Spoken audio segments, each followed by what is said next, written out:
test 2? Test 2, problem 3. Test 2, problem 3. Okay, so we're doing test 2, problem 3. This is on forces, electric field, electric potential energy, and the electric potentials, I think. All right, so the first question is, what is the force between the two charges?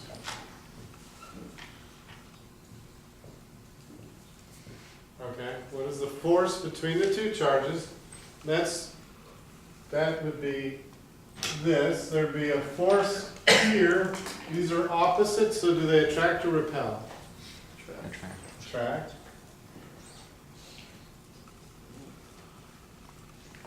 So there's a force of 1 acting on 2, and there's a force of 2 acting on 1. Those are equal value, equal sized forces that have this size.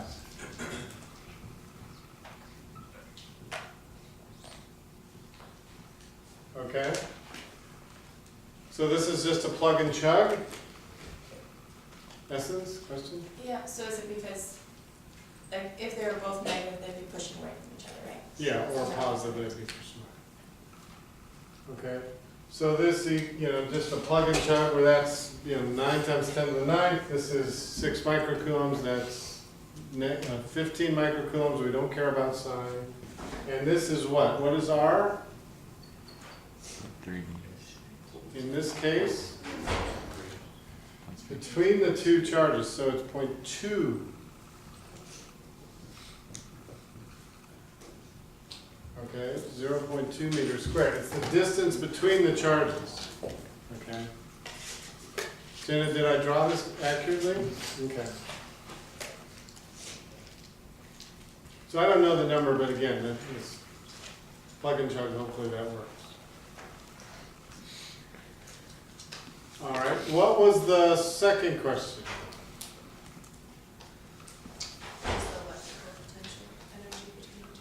What is the electrical potential energy between the two of them? Okay. This is the, we know what force is. It's the push or pull caused by these two specific charges interacting with each other.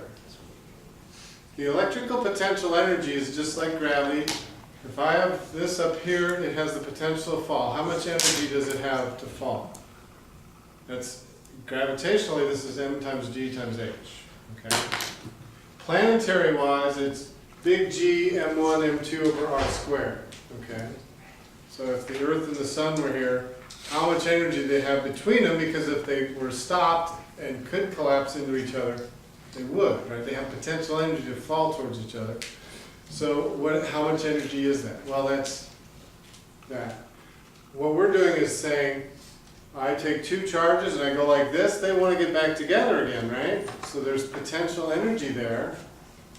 If I let go of them, they'll go like this. Therefore, there must be energy stored here because they exist at different locations. So it's the energy due to their position. But it's two specific charges interacting with each other. Does that make sense? Not at all. Okay. So what's the formula for potential energy? Well, it's, we call it U, first of all. And it's K Q1 Q2 over R. How do I know that? How do I change the potential energy to something? I put work into the object and I take it up. If you took physics last semester, I'm sure you remember the formula for force times distance. Well, how far did I move this? R. So if I take my force times my distance R, I get rid of the 2 down here. It's no longer squared. It's just R. Okay. It literally is that simple if you remember last semester. And I don't think these have signs. Is that correct? Or absolute values? Because sign matters, right? If they're, they could be attractive or repulsive, right? Okay, so now we plug and chug. K is 9 times 10 to the 9th. Q1 is 6 microcoulombs. Q2 is minus 15 microcoulombs over 0.2, but not 0.2 squared. Okay. So you could plug and chug that again. Or if you were smart, you would just take this number, multiply it by R, and you got it. Either way, up to you. Does that make sense? Do we have numbers? Negative 4.05 joules. Negative 4.05 joules. Okay. How about for the fourth? We're still using the same R, right? Because it's Yeah. just that this one's Yes.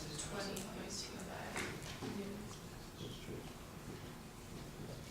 How would you know, how would you remember then though that, if you just times it by R, that it would be negative? That is a good question. How would you know if you just times it by R that it would be negative? You'd have to have a pretty good instinctual feel for that. So it's a reasonable comment.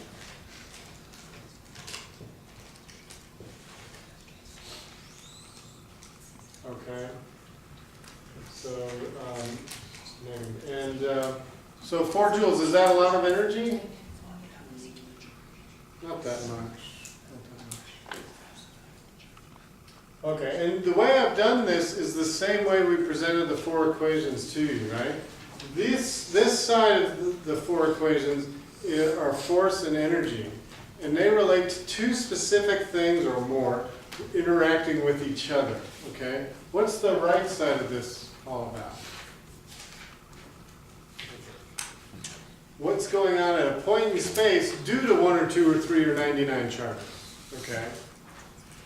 So over here, we're going to look at what's going on at this location in space because of this charge and this charge. Completely different questions, all right? And the fact that they were all asked on the same problem, I think, confused people.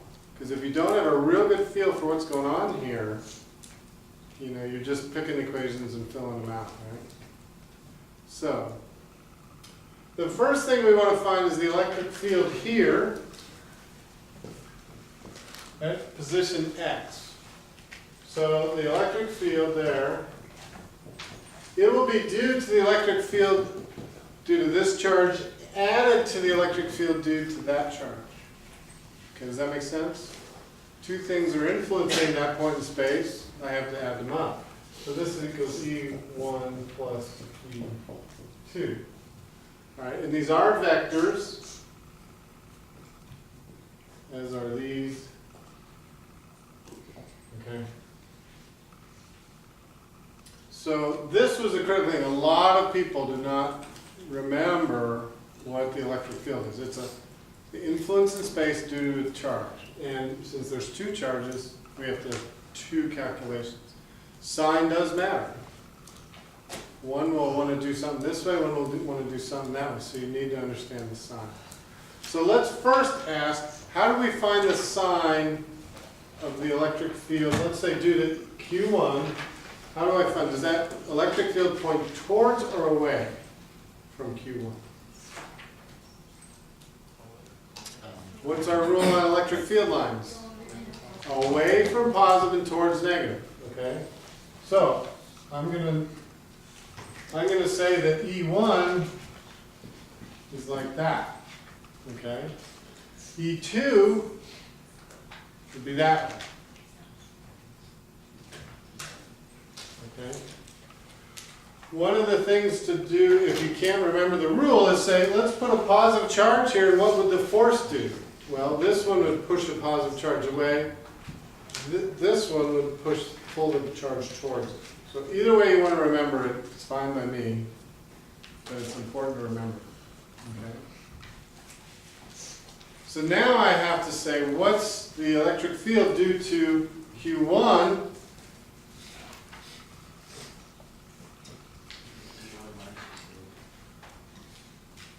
Well, these are vectors. We'll get to the sign as we do the math. So we'll have KQ1 over R1 squared, we have KQ2 over R2 squared.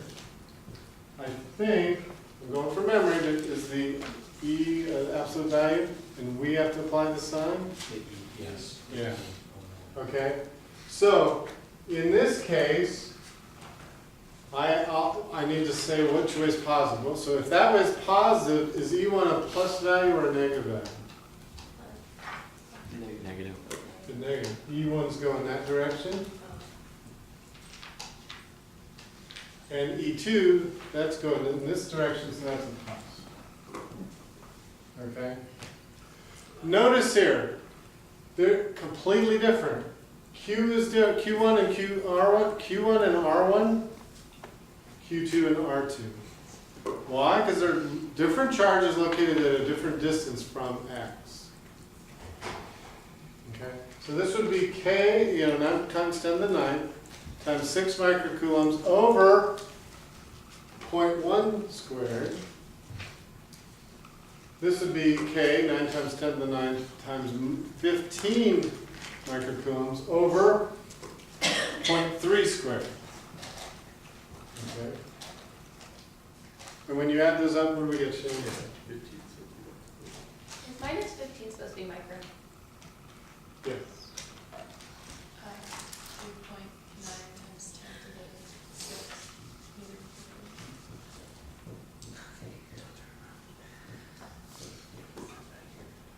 Okay, 3.9 times 10 to the 6 newtons per coulomb. These are usually a big number, 5, 6, 7 digit numbers. With a lot these kinds of problems, they tend to be big numbers. So. Okay, so, and the units are newtons per charge, meaning if I put 1 coulomb right here, I would have 3.9 million newtons of force. If I put 1 coulomb of charge, which is really big, I would have 390 million newtons of force. So it's a very strong electric field. So this gives us an idea of what's going on in space due to the source charges. Both of there's 2 of them in this case. Sometimes there's only 1. Essence? So then that means that at point X, it's being pulled to the right, because it's a positive. That if you put a positive charge there, it would be pulled to the right. Okay. And then with the negative potential energy, the negative 4.05, that doesn't necessarily, you're not, is that also get asked like for a direction on that usually, or like where The energy is not a vector, it's just a, Okay. just a number. This seems like it should go the other way. Yeah, sorry, it's negative Thank you. 3.9, sorry. Okay, so why do I think it should go the other way? This is about a third of that, a half of that, but it's really close. This is farther away, so if I square that, that's 0.01. If I square this, this is 0.009. 0.09. And so when I divide a big number into the charge, because this is far away, it has less influence. So when I just look at this, I think a positive charge should be pushed away. So this is actually a negative number here. do we just assume that X is positive? That's the rule. Okay. That's the rule. If you want to know what the direction of E, put a positive charge there and figure out what the force is doing. If you don't want to think about it that way, just say away from positive and towards negative. All right. That either way you want to remember this one. So the positive pushes a bit more because it's closer. Yes. So that Things that are close tend to have more influence, right? Because it's 1 over r squared. So distance matters. Somebody's actually got a shirt that says size matters. So, all right. So this tells us what's going on in space, and if I put something there, then it'd be easy to figure out what the force would be and stuff like that. Okay? So far, so good? By the way, this is an excellent review question. Read into that what you will. All right. The last one is the voltage, V. Notice how I don't have a delta here. This is the, I shouldn't have said voltage, this is the electrical potential.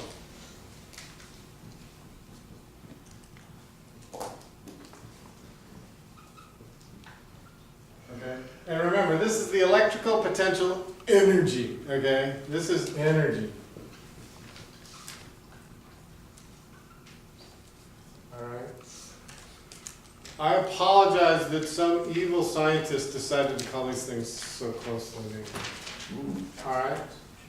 And this is the same situation here. What's going on in space due to this charge and that charge? And what does that mean? Well, that's kind of, it relates to how much work per unit charge you have to do to set this up. Electric potential is a tough one to grab onto. But it would be, what? It would be the same thing here, right? KQ1 over R1, not squared, KQ2 over R2, not squared. This is not a vector, this is a vector. So the tops are vectors, the bottoms are not vectors.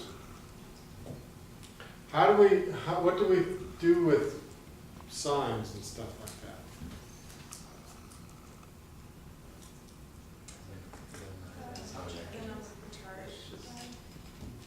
Okay, do these have absolute values in the equations? Okay, so whatever they are, they are. If this is a negative, so that'll be a negative. It's not a vector, we're just adding up numbers. So this will end up being a positive number, this will end up being a negative number, and we just add them together. Tell me when I go off base here, okay? You have the answers in front of you? Yeah, it's 90,000.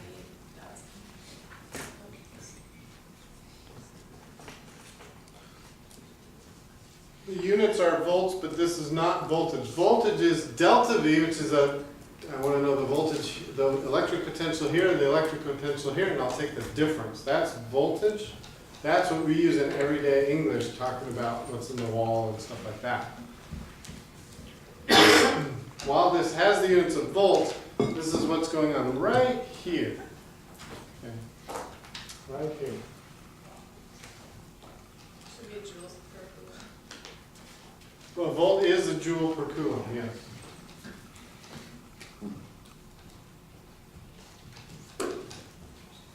What it means is, if I put a coulomb of charge at position X, it would have 90,000 joules of energy. It would give me this. Okay. So it's an easy way to look at energy if you're worrying about position. Yeah. Just to clarify, so where you circled 1 and 2, those are like about just two charges with each other. Yes. And then the other is just at a point in space due to those two charges. So, okay. I call these specific, I call these at a point.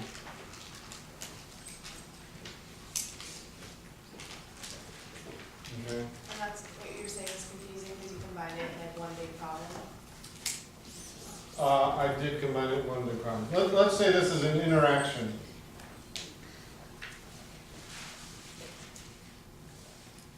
Okay, it's the force and energy of two things interacting. Over here is the field and the voltage, the field and electric potential at a point in space because something else exists somewhere. Okay. So this is what's going on at a point in space. That's how are specific things interacting. Was this helpful? Yes. I thought this is really, super useful. Really super useful. Let's do another one like that, something really useful. So what's another one like that? I haven't made the test, so I don't know. But it's like art. I don't know what art is, but I know it when I see it. How about that? So. All right, why don't we turn that off, Joe?